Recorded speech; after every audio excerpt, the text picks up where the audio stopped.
Hi everyone, my name is Zach REDRUP, this is the It's Not a Phase podcast, and on this episode I'm joined by Graphic Nature frontman Harvey Freeman.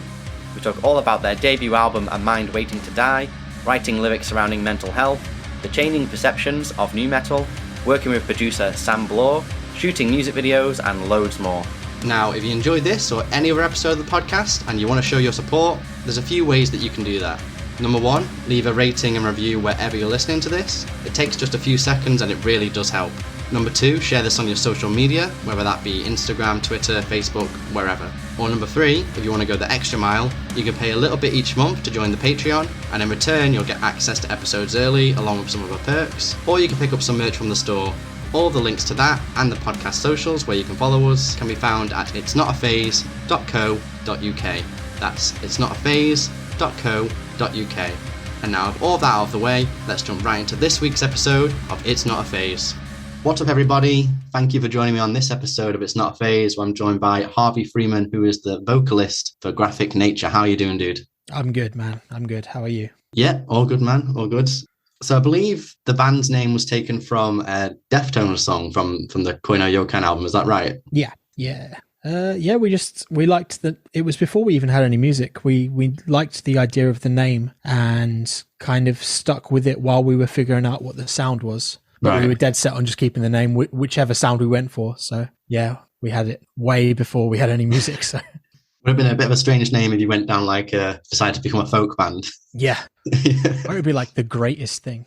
Yeah. Graphic Nature, the folk band. Yeah. Well, it's kind of like when I heard Pulled Apart by Horses. Yeah. When I heard the name, I was like, that's obviously like a brutal death metal band. Yeah. And I was like, yeah, it's not it at all. Yeah. So are you like a big Deftones fan? What's your favourite album? Most people tend to say White Pony, but... Yeah, White Pony's it's up there for me. I've been listening to Koi no Yokan a lot recently, and I've kind of fell back in love with it, mainly because of Swerve City, where it opens. Yeah, that's such a bounce. Such a bounce on the riff. Saturday Night Wrist as well is a big one for me. Yeah. It just reminds me of when I worked at Vans. It was always playing when I was working there, so I think it's maybe a nostalgia thing for when I was younger. Yeah, maybe. Like, I get why people love White Pony, but for me, Around the Fur just is the one that hits different. Or I feel like I need to listen to that more, Around the Fur. Yeah, I think that's kind of like the transition from their true new metal stage from the debut. But and then I got into them quite late. I didn't get into them until Diamond Eyes came out. Oh, fair. Okay. Yeah, I heard that, and then that was it. Sold for life. Since, yeah. Yeah, that's great. So obviously, there's Deftones have been nu metal a little bit, and there's clearly nu metal influences throughout Graphic Nature. And when nu metal was first around and it was like huge, it was kind of talked about like it's a dirty word and it's like mocked so much. But nowadays, when people look back at it, it's like got such admiration, and there's people kind of thrown back to it, like you guys a little bit, and then whole nu metalcore kind of scene that's there. Yeah. Why do you think now it's kind of like looked back at it with such respect and love, whereas back then it was not so much? I think the main thing is no one likes change to start with. So people complain if a band releases the same album, 4 times in a row, but then they complain if they change it up. Like, you're never going to win anyone over. Yeah. Either way, someone's pissed off. And I think, seeing the popularity, of nu metal in the early 90s and 2000s, I think a lot of people were just like, oh, this is shit because it's popular. Those kinds of people that are like, oh yeah, no, I hate it because other people like it. And I was probably the same when I was younger, but for me, that whole era of music was just like, wow, this is what music is supposed to sound like. This is what I want to sound like in a band. But obviously it took me, I started playing instruments at 9, and we didn't create GN until about 4 years ago, so it's taken me ages to make that kind of music.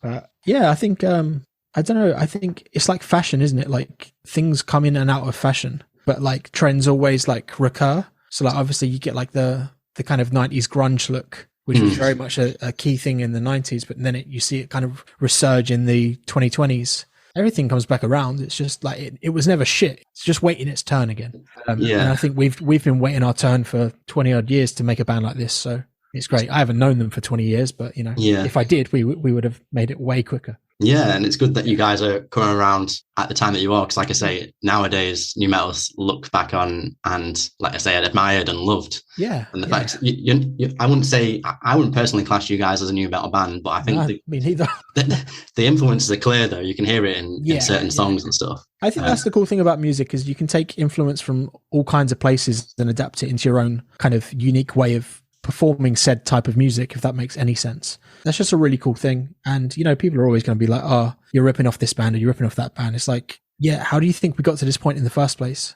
Yeah. We listened to Slipknot, we listened to Korn. We obviously wanted to play music like that when we started playing music in the first place. So now when we're here in our late 20s and 30s, fuck you, I'm going to play Korn music. Like, this is what I want to do.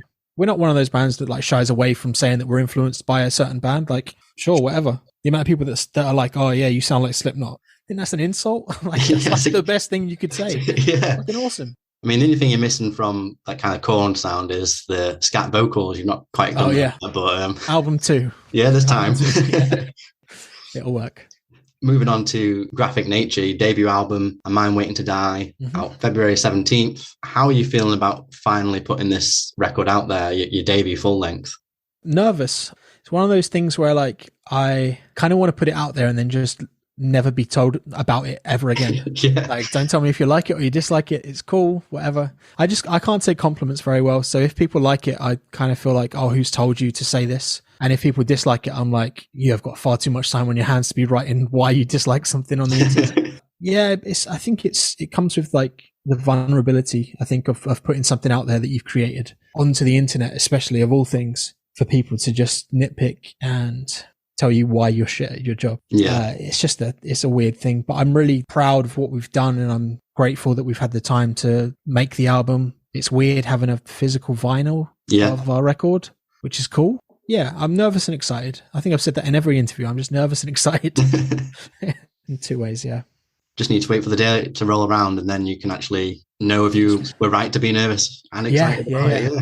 That would be fun. On Friday, just all the reviews that are like, this band is shit, they should give up. I'd be like, oh, cool. Thanks, man.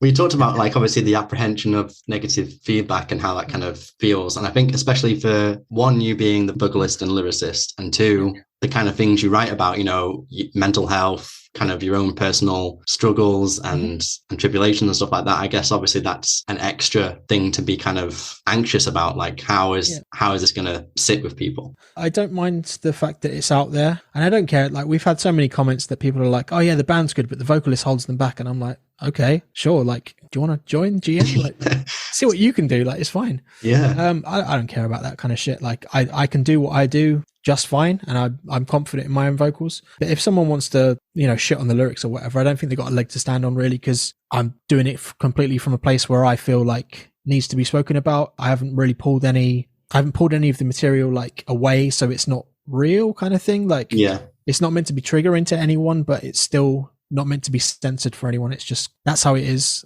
you know, swearing and all. Yeah, it just have to be as real as possible with the lyrics that I'm writing. Yeah, and it's from your experience, it's your perception. So how can people contest that? Yeah, exactly. So how did it feel to kind of like, well, how do you feel it continues on, but also acts as a step up from last year's New Skin EP? Well, the funny thing is, when New Skin came out, we were already in the studio recording the album. So New Skin was really old to us prior, because it took us so long to record it. Obviously, by the time it was released, we were then working on A Mind Waiting to Die. But we'd been working on the songs, like basically once New Skin had been finished, we were like, okay, cool, let's just do another. And I think we'd done like another 4 songs. And then we were like, oh, let's just release another EP at the end of the year. And then I think we just all agreed, nah, fuck it, we'll do an album. So it was just a constant state of evolution, really, for us. It's not so far away from New Skin that it sounds like a different band, but it's still got that GN kind of, you know, heart to it. But we've added more aspects, and I've experimented a bit more with vocals. We've done some cool shit with guitars and drums that we haven't done before. We added, obviously, there's like the piano part in A Twin. I think that's the name of the song, the like spoken word. It's like the penultimate track, isn't it? Yeah. We were given free reign with Sam, and it was just awesome. It's great. Was the EP and the album kind of written at a similar time then, or were they quite far apart? No, they were written at quite a similar time. I wouldn't say it was like months apart. It might have been within the same year, maybe the start and the end of the whatever year we wrote it. But it was definitely close, because I think I might be wrong in saying this, but I think we had conversations of what songs to put on the EP. And I think like one of them from the album was going to be on New Skin, but we left it and put it on the album instead. I'm probably making it up, but I'm sure we had a conversation like that. No, I mean, that would make sense, wouldn't it? If you've kind of got like a big batch of songs and it's so much, for obvious reasons, easier and quicker to put out an EP than to wait until you've got a full length. Or imagine if you did leave those songs that were on New Skin to not come out as an EP and you just waited to put them all out on this album, that you've then got like one longer listen. Huge album, 17 songs or something crazy. Yeah. Too much. Well, deluxe edition maybe. Yeah. Yeah. People will get burnt out by track 6 and then just be like, yeah, it was fine. It was fine. Didn't bother to listen to the rest of it. And I mean, you mentioned potentially putting out as, a second EP and kind of like drip feeding. And, that would make sense because, especially with attention spans nowadays, people just want more music faster and not have to wait, and sometimes don't sit for albums. But at the same time, especially with, people will obviously hear it, but you've got kind of like the interlude tracks of 404, 90, and then what was the song called again? A Twin? Yeah. That kind of acts like kind of a bridge as well to the final track. Yeah. And you can't really do that kind of experimentation and kind of journeying on EPs. No, unless, not on EPs for sure. I think you could probably do it in a music video. Like when we done the double single for Into the Dark and Bad Blood, that's essentially 3 tracks because it's got the interlude as well in the middle track. Yeah. I mean, you could do it. I don't know if it would be wise. I mean, like, I feel like we've put out way too many singles for an album release, but it's not up to me. It's the nature of the beast, man. Yeah. It is. I think it's worked in the grand scheme of things because obviously content is key. Stuff doesn't work how it did before. So having a constant supply of content for people to look at and listen to, it's a good thing. It just keeps your name higher and higher on the lists, and people will be like, oh, after the 3rd track you've released, you'd be like, oh, I've seen this Graphic Nature band like 1,000 times. I'm just going to click it and see what it's like. And then they're like, oh shit, this is exactly what I wanted. And then they'll just download everything else. So yeah, exactly. Yeah, it works. It works. Yeah. I think we're a bit hesitant to accept like how present day things work. Like I'm so used to just being like, yeah, we'll put out an album, then we'll tour it. That's cool. But yeah, it doesn't work like that anymore because you can put out an album, no one knows about it, and then you tour and no one comes and you're like, why aren't we big yet? It's fine. Yeah, catch-22, man. Yeah. Well, obviously, with it being a much bigger project, more songs and the journey of an album to consider, how would you personally compare the experience of writing the full length as compared to writing the EP? Writing the EP was fine because we'd done an EP before and I'd been in previous bands before and we'd released tons of EPs and albums before. I say tons, I only released 2 albums with other bands, but we'd done loads of EPs. That was fine because it's 4 tracks, it's not a lot. Yeah. And I think the writing process for that was super easy because I kind of knew what I wanted to say straight off the bat. I don't think we changed a lot, but with the album, it was a lot of back and forth because it was during COVID as well. Yeah. And it was a lot of like, I sent something over to Pete and I was really proud of it. And then Pete was like, yeah, sounds good, man, but I don't think it's quite there yet. And I was just like, oh, for fuck's sake, here we go. I've got to keep writing and doing this. But it worked out for the better because the amount of times that I've now gone back to listen to the album demos and I'm like, the fuck is that? It just sounds crap. It doesn't sound like it was stuff that I was writing about that meant nothing at all to me. Right. It was just there for lyrical content. And yeah, I'm glad we took the time to, especially like spend the time with Sam in the studio to rewrite some bits. Yeah, it pays off, I think, as well. So I'm very, very happy that we did that. So when it comes to like, because I mean, we can touch on it a bit now, I guess, with the kind of lyrical content you talk about, like it's mainly about mental health and the struggles that kind of surround that. Yeah. So when you're kind of doing these demos and you say you're putting it there for kind of content when you're kind of constructing the basic like skeleton of the song, I guess, is it more a case of you're focusing more on the melody and the way that the vocals will structure, and then afterwards is when you're kind of, okay, this is what I'm working with, I want to write about this, but I want to obviously convey it in a more succinct way? Yeah, exactly that. I'll essentially write nonsense for a lot of the time just to get the patterning, and then record that. Some of the lyrics we kept because it was like a paragraph, like a little verse or whatever that we've kept, and then I essentially just base the rest of the track off of that because, if I'm writing a song, I'll write something that makes a lot of sense and comes from a really sincere place, and then the rest of it will just be like, oh, it goes with the drum beat at this point, or it goes with the guitar at this point. So yeah, just broadening onto that helped me write lyrics and just make them make sense, I think. Yeah. Because sometimes I'll write shit and I'm like, this doesn't even make any fucking sense to me. Yeah, I guess you just need like a point where it doesn't even have to be the start or the end of the song. It could be somewhere jammed in the middle, just kind of kind of the seed of the idea where the rest of it branches off. Exactly, yeah. Yeah. And it's so surprising, like how I can write that little verse that means something and then the rest of it kind of doesn't. But it's crazy, like once you start actually sitting down and writing the rest of it, it just comes so naturally, and it's like the patterning's already there, so I just got to put words to fit. So yeah, it helps a lot.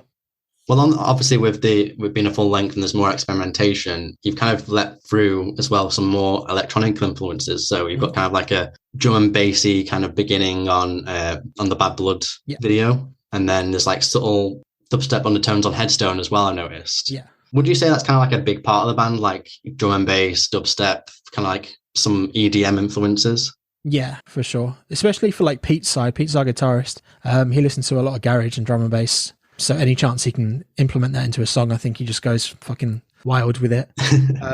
It's also used a lot during our live sets. So if you ever see us live, it's always between songs we'll have like either a low kind of drum and bass beat or something, whatever fits the tone of the next song. We kind of like, have to transition, into that next song in a way that having that backing track can do, rather than like complete silence and people like tuning up their guitars and shit. So and then you've got to take control. And that's the worst. So if I've got like the drum and bass thing behind us with the tone of the song that's coming next, and I remember what song's coming next, I know what to say straight away. So so it kind of acts like a bit of a cue for you as well, I guess. It is, because I'm quite bad at coming up with things on the spot, so I have to really memorize what I want to say. So I for like a few of our tours, I've had like this little thing on my phone which just says like what I need to talk about. Like, oh, really? Okay.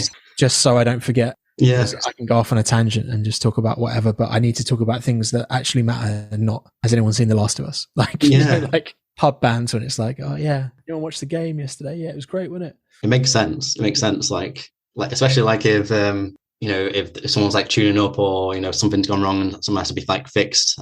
Yeah. And then it's just silence and you stood there and it's like, so what did you have for dinner today? Yeah. Oh, dude, those kind of moments are so awkward. Like we had one of those at, it was when we were on tour with See You Space Cowboy and Cauldron. We played New Cross Inn, and we have like a backing track thing, which basically like just amplifies everything that we do on stage to a point. And that completely like fucked up during like the 5th song or 6th song.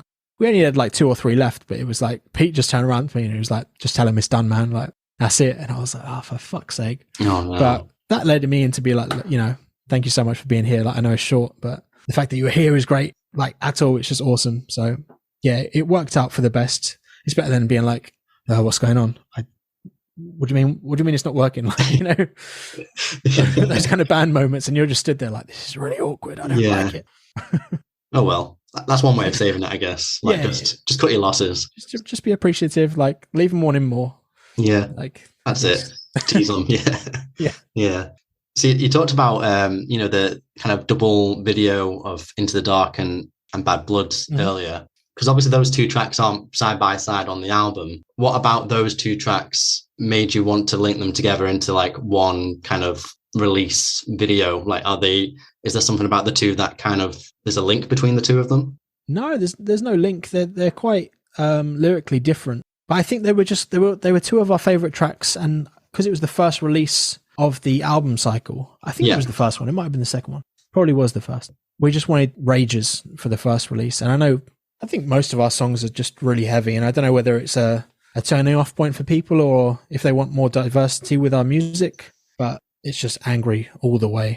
I just think they were our favorite songs at the time to put out, and Into the Dark's quite a tough one for me to sing, and then Bad Blood's like almost like a fuck you to music, because I've been doing it for so long, and I'm at the point now where I was like, when I was writing it anyway, when I was like, how long is it going to take me to, make an impact with any of the music that I've put out? And I was just kind of sick of it to the point where I wanted to stop doing it, but then realized that if I did, then I'm just wasting all those years that I put into it in the first place. Yeah, there were just 2 great songs that we put together, and I think it worked well. I don't know if we'll do another like double single like that, because I almost feel like the second half gets wasted. Right. Because like Into the Dark gets watched, and then like, if they're a fan of Graphic Nature, they'll be like, wow, this is cool. But I feel like we could have put them out as 2 different singles, and it would have been fine. It's good because then the people that you've hooked, like, they want to stay for more, and then obviously they get more. But I get what you're saying. Like, if you want to give them the 2 songs time to shine, and then I guess as well, because you can correct me if I'm wrong here, but I assume the videos were shot at different times because they're in 2 different locations, aren't they? Yeah, we shot Into the Dark we shot some of it in Margate and some of it in Dalston. And then the interlude was shot in Kent, where the rest of the boys live. And Bad Blood was shot in various places over Europe when we were on tour, just with whatever time we had, because the venues are so cool there, and like the surrounding areas, it's just all graffiti and kind of busted up. So I feel like it fit Graphic Nature quite well. Yeah, I mean, every one of your videos is in like derelict houses. Yeah. I mean, yeah, the shoot for Bad Blood was funny because it was like, after we packed up the van, it was like, right, cool, we got an hour till we should probably leave for the place that we're staying at. And it would just be me performing in the street to the music, but people were walking like behind the camera. Okay. And just like watching me as I'm performing. And I was just like, oh, this is so embarrassing. But with your hair all over your face. Yeah. And they were like, looking moody. Like, what band are you in? And we were like, oh, it's a band called Graphic Nature. Yeah. It's always embarrassing, man, when someone asks you what band you are and you're like, oh, do you play like rock music? Yeah, man, sure. Like, go on to Spotify, just type in rock music and Graphic Nature's the first band that comes up. Yeah. Oh, I love Nickelback. Yeah. Yeah. You're like Oasis, but a bit heavier. Yes, that's exactly it. You'll love it. Show it to your mum. So the song Killing Floor is a bit of like an outlier for you, isn't it? Because as I said before, you mainly talk about, personal struggles, mental health, whereas Killing Floor is kind of like, a fictional scenario of a murderer just being a murderer, killing people. So was it kind of refreshing for you to kind of briefly take a more creative route that is away from personal experience? Yeah, it was fun because like, I watch a lot of films and read a lot of comic books and play video games and stuff. So to be able to create a scenario that wasn't me and put it into a song was really fun. And especially I had a real big amount of input for the video. Like me and Zach Pinchin were talking about it quite a lot. And it was just exciting to do something other than just a band playing in a room. So we were talking about it for months prior to doing the actual video. And I think I was watching, I don't know what inspired me to write the song, but I think I just watched The Zodiac for the first time and I was like, that film is fucking great, and it's just about a serial killer that leaves all these weird messages and they never caught him. I just thought that was really cool. Not to idolize serial killers because that shit's fucked up. I just thought the idea of the character being so completely involved in watching films about murderers, thinking to the point that he could become one. Yeah. And then obviously he's not the best at it. He's got his hair down, which is a dumb idea because you can trace hair. I don't know. It was just he's not very good at his job. It's just funny to me. I kind of wanted to do the video like a like those B-movie horror films where it's almost funny. Yeah. Really wanted it to come across like that, but then it ended up just coming across like a Graphic Nature video and it was just really dark and moody. But I feel like the humor would have made it better. But then you wouldn't have been quite as consistent with the videos, would you? Yeah, it just wouldn't work for us. Maybe when we're big time, do funny videos. Yeah. Or do some Blink-182 videos or something. Yeah, like a Tenacious D spin maybe. Yeah, it'd be so good. Yeah. Just fun. That would be so good to do. Yeah, write songs about farts and just boners. Movies. It'd be so fucking good. Maybe we'll sell out. I feel like that's where the money is. If we sell out, then we'll get the money, we'll get the fun videos, we'll get the good tours. What are we doing? Let's just write a fucking pop punk album. Let's go. Yeah, I mean, come on. Could you imagine the five of us up there, in full GN gear, just playing pop punk music about wanting to leave our small towns? It wouldn't make any sense, but it'd be so great. Then just throw a breakdown in there for good measure. Exactly. Yeah, for the oldies. Bring Me Do now. Well, they did. Here's one for the old school fans. Yeah. Well, speaking of that video for Killing Floor, because that's obviously you, what was it like having all those bandages and... Horrible. Yeah, it was I think it was the end of August, beginning of September when we did the videos. So it was still really hot. I think it was 28 and I was in the raincoat thing. I don't really know what it was. It was tarpaulin. It was just kept everything in. So very Patrick Bateman. Yeah. So I had that, and then obviously my hair was down. I had latex gloves on, big boots, cargo pants, and just bandaged face. And it was just horrifically hot. And I think Zach took some behind the scenes photos of me just sat in the chair, just can we shoot yet? That took my life. Yeah, and the day after, when I got home, I obviously took the bandage off before I got on the train because that would have been weird. I just, come up in a fucking heat rash on my face for a few days. Oh no. I think just because I was wearing it for 8 hours without taking it off because I didn't want to fuck up the continuity. So I just kept it on like an idiot. I could have taken it off, but whatever. It's done now, so it's fine. Commitment to the art, that's what it is. Yeah. Should have been an actor. Yeah. I'm one of those wild method actors that sleeps in a bear or whatever Leonardo DiCaprio did. Yeah. I don't know. Or you just specifically will only do roles where your face is bandaged up. Oh, They're yeah. the only roles you do. Yeah, I'm just waiting for Batman to introduce Hush into the DC movies so I can just bandage my face up and be a weird Jason Todd figure. Yeah, that would be cool. You do that if the band doesn't quite work out. That's your second call. Oh, yeah. The thing is, man, like, I've always wanted to be an actor since I was a kid, but then I hate doing music videos because they take so long. And I'm like, yeah, I'm doing it for one day and maybe 2 days. A 3-minute video as opposed to a 2-hour film. 2 or 3 hour film when you're there for months. Yeah. I think I'd go mad. So I'm probably better off doing music than acting because, yeah, I get really tireless. Tireless, is that the word? Just get agitated. Restless? Restless, that's the one. Yeah. Just get agitated and I need to do something else. So imagine doing that for 6 months and you're like, dude, I just want to go home. Don't want to do it anymore. Yeah. Can't make me, I'm going home. Like, yeah, I'd be terrible. Well, the music videos were kind of like a test run to see if acting was your call. Yeah. And now we know. I think it's definitely not. Yeah. Speaking of Killing Floor, there's a section in it that really reminds me of an old Slipknot song. Mm. So there's a bit where you're going, I think I'm nervous, man. The thought of this is killing me. Yeah. And that reminds me of, the song Prosthetics from the first album? And he's like, what the fuck is different, man? I can't believe I'm doing this. To be honest, man, I was probably listening to the song while writing. It was like, I think it was like I was stuck because I think I remember being really stuck on Killing Floor for ages because I didn't like the pacing of it or like couldn't really figure out a vocal pattern. And especially for that bit, I was like, I don't know what the fuck to put there. And then I must have listened to the Slipknot album and was like, oh, I can use that kind of broken up bit. Yeah. And add it into it. Yeah. So yeah, absolutely. 100%. I probably ripped that off from Slipknot. Sue me. No, I'm definitely influenced by that. So it's not a rip-off, it's homage. That's what it is. Adaptation. Yeah. Yeah.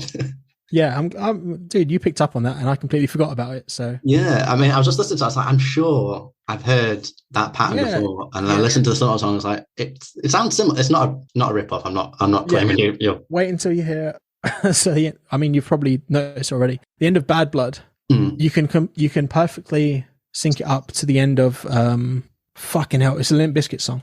What are my fucking lyrics in that song? It's something like You Can't Keep It From Me. And it's like, you can't keep it from me. But if you put kiss my chocolate, it works the same way. Oh, really? Yeah. Funny. But yeah. Fun fact. Yeah. Fun fact. If anyone wants to do a mashup that's listening to this, do it. Absolutely do it. I would fucking love that. Yeah. I did it on stage once when like we had a really dead show and we just introduced Bad Blood into the set and I just sung the end of Limp Bizkit because it was funny and I don't think there was anyone there that knew us anyway, so why the hell understand not? us. Yeah, I think it was in Europe or somewhere. Got to have fun at shows like that. Otherwise, it's pointless doing it. Well, speaking of lyrics, I think I read somewhere that for Into the Dark, I know you mentioned earlier it's kind of like a difficult song for you, but is it true that you had like an original set of lyrics and then you scrapped them in the studio for like, I don't know, 30, 40 minutes before you went to record them? Yeah. Wow. I kind of like going back to what we were talking about before is like I had a set written, but they didn't really mean a lot to me. Oh, okay. And I kind of thought they did, and I thought whatever, like they'll add to the song, it's fine. And I think I was just really struggling with like being genuine in the studio, recording the lyrics that I'd written. And I just said to Sam, look, man, if you can give me like 20 minutes to half hour, I think I've got something, but you just need to loop the instrumental for forever kind of thing. And yeah, I just sat down in the room.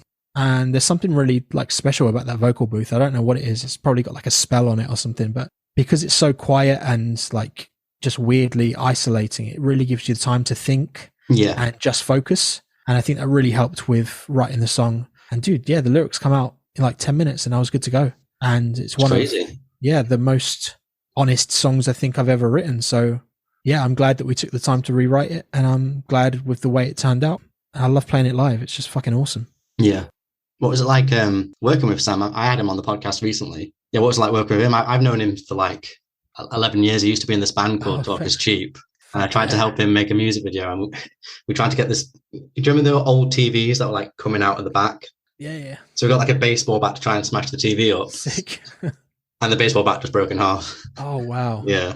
indestructible, those Yeah. things. Fuck, dude, I had one in my bedroom at my mum's house, and it was a big fucking thing, and I'm like trying to pick it up, and obviously it's so like, it was like top heavy, wasn't it? Like the screen was so heavy. Yeah. And I tried to carry it down the stairs, and I dropped it, and it broke the bottom step of my mum's house. Oh wow. So weighty. Yeah. But yeah, dude, working with Sam was cool. I don't think I'd met him before going into the studio. I might have done, but I'm really quiet and quite socially awkward when it comes to meeting new people. So I think like the rest of the guys like hung out with him for a bit, and I was like, I don't know him, so I'll just say hi and then that's it. I'll just chill out. Yeah.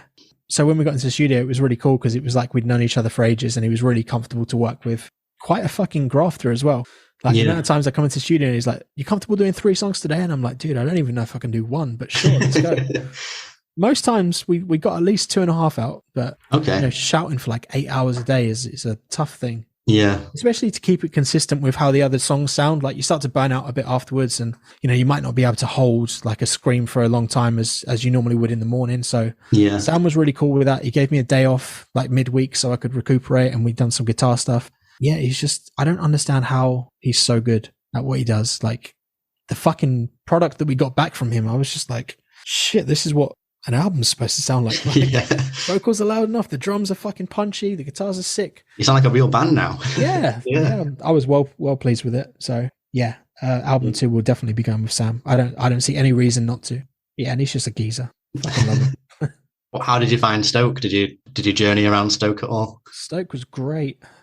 You sense sarcasm there. We didn't journey around at all. We went to a big Tesco pretty much every night. That was great. Is that near the that's in the city centre, isn't it? They've got a huge one there, I think. Maybe. Yeah. It's an all day, like a 24/7 one.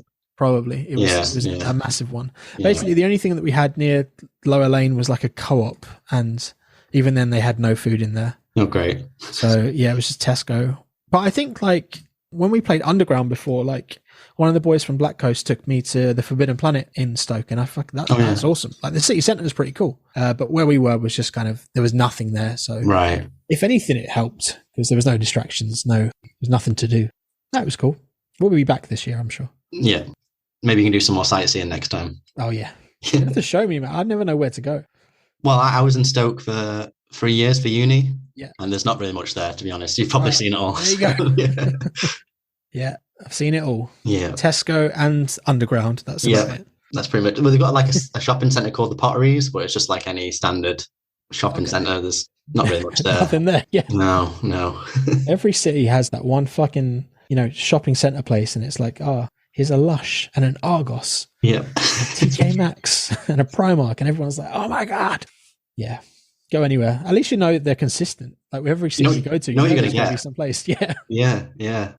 Well, of course, you guys are signed to Rude Records. You've been signed to them for a little over 2 years now, I think. What's it been like with them? Yeah, it's great.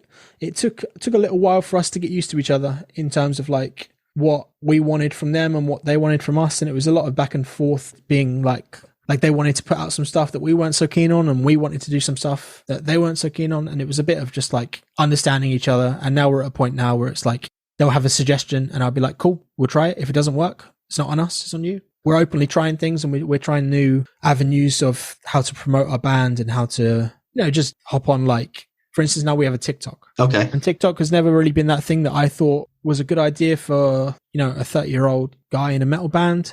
It's proven that it can do well for other people. It's not doing well for us, but we're on a platform that we're going to be sharing the same shit that we share on Instagram, but we're just on another platform that a lot of kids are on, a lot of people that are, quick swipers are on. And if it comes across that, a person on there likes Graphic Nature because of a TikTok, cool, that's one extra fan. Yeah. As long as we're, out there in all the kind of outlets that we need to be, like, I'm more than happy to try anything, because at this point I've realized that I'm way past understanding how kids use like media now. I'm just Instagram only pretty much. So yeah, Twitter I've never really understood. It just seems it's just a lot of bullying. a lot of anger. Yeah, everyone's so angry. Yeah. And then Facebook is like, my mum's on there. And like there are a few groups that I collect action figures with, and like I've met some good friends on Facebook that's the only thing that they have, so we keep in contact through that. But yeah, just being adaptive is a big thing, I think, to just I don't know what the fuck I'm talking about. I'm rambling. Being adaptive and like allowing yourself to just try something new. Like I think a lot of us are so set in our ways where we don't want to try anything because it worked 20 years ago, so it's got to work now. But yeah, it doesn't. Like, I'm sorry to say, it doesn't work that way. Like, you can't just play one show and then all of a sudden you're big. I mean, you can. You can. Of course you can now. You can go viral overnight. Look what happened to Post Malone. He's like one of the biggest fucking... He's not even a pop star. He's a rock star, man. Yeah. Like, he's one of the biggest acts in the world right now. And yeah, it got big overnight. So it can happen. I don't think it will happen for Graphic Nature because I don't think we're in the right demographic, but who knows? It could. But, yeah. So what I'm hearing from you is you need to set up a MySpace account. Dude, if I could go back to MySpace, I would absolutely... I swear to God, man, if you're on MySpace, like back in the day, and you're still in a band now, your band is doing so fucking good. Look at Parkway Drive, look at Bring Me the Horizon, look at Architects.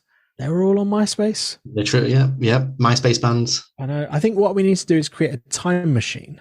I don't know who can do it for me, but you know, if anyone's listening to it and they know how to make a time machine, hit me up. We'll make a time machine. I'll go back to the MySpace era. I'll write some metalcore for about 5-6 years. Then we'll transition to the new metal. There we go. Swimming in it now. Yeah.